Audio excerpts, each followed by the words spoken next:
see a sick child, you have to react.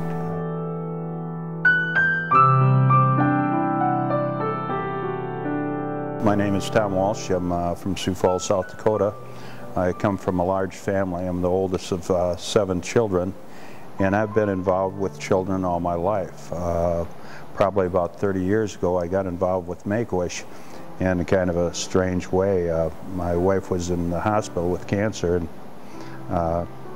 I went to an event, and the governor was speaking, and he introduced 3 children and said that they were going to have their wish granted to go to meet John Denver and go to Disney World, and another one. And then he named 3 other names and said those were the wish kids we had last year. And he said all 3 of them had passed away. Ever since that day, kids that are severely ill have had a big part in my life and my family. The way that we kind of talk about is when you drop a stone into a still pond, it creates circles. And those circles keep growing and growing. And those circles become not only waves of love, but tidal waves of love. And what's happened is that there's a lot of coincidences we think happen, but they're really God's. They were intended to happen. People were meant to get together. The stars all line up.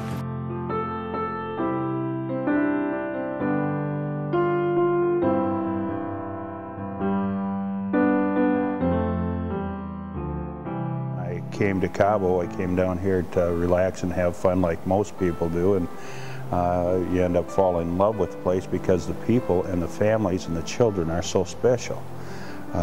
And as time went by, I got a call from a good friend, Tricia Porchowski, a single mother, about 3 children with leukemia.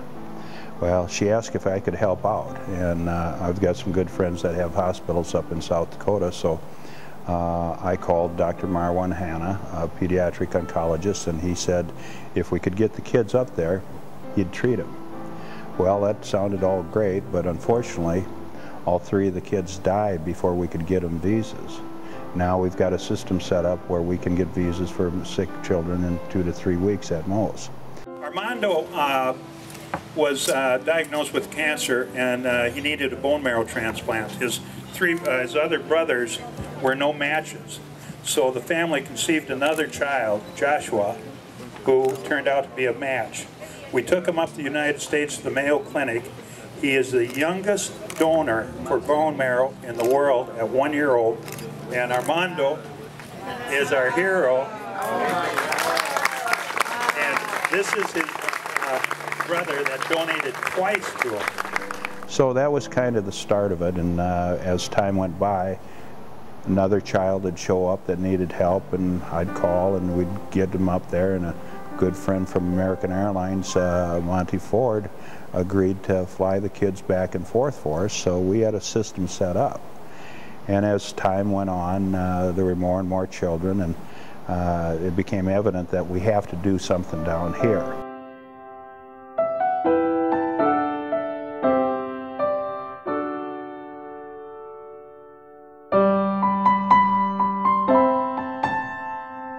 Poder compartir con gente que tiene un corazón lo suficientemente grande para que se vea a simple vista.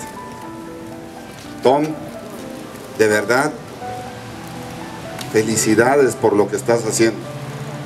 Gracias por lo que estás haciendo. Que Dios te bendiga, Tom. Gracias a quienes aportan. Gracias a quienes ponen su dinero, pero que saben para qué es el dinero. Es bonito tenerlo, es bonito disfrutarlo, pero es más bonito saber emplearlo bien.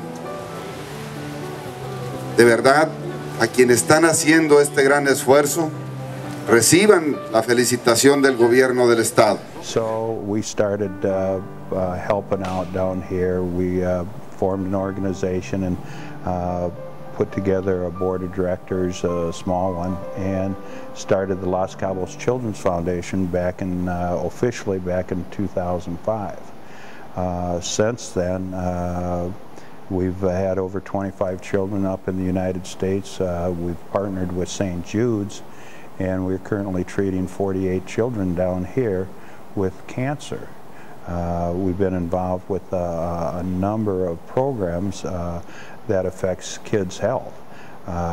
You can't, when you have healthy children and grandchildren, when you see a sick child, you have to react. I mean, the worst nightmare a parent has is the thought of outliving their children.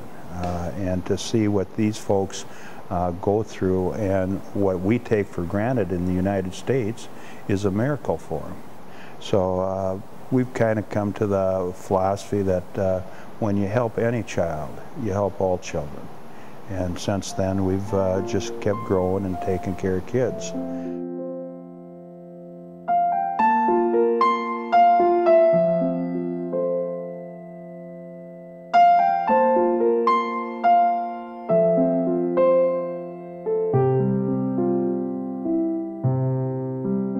When I go to these cancer wards or these hospitals and see these kids in horrific condition fighting for their lives, it breaks your heart. You see the parents there, and the first reaction is to break down and cry and sorrow with them. But over the years, I've learned that isn't what they need. They need joy in their life, a cheerleader, maybe even a clown.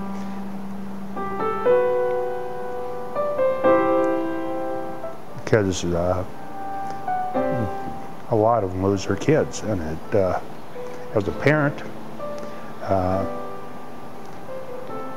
it hurts.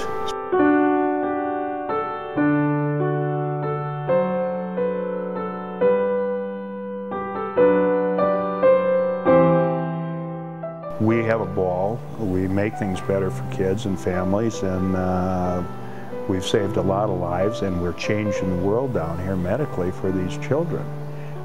It is a whole new situation, and now we've got the governor and the first lady, the mayor and his first lady involved, and Cabo and the Baja is becoming even a more special place now that we're making a difference in the lives of these children and families.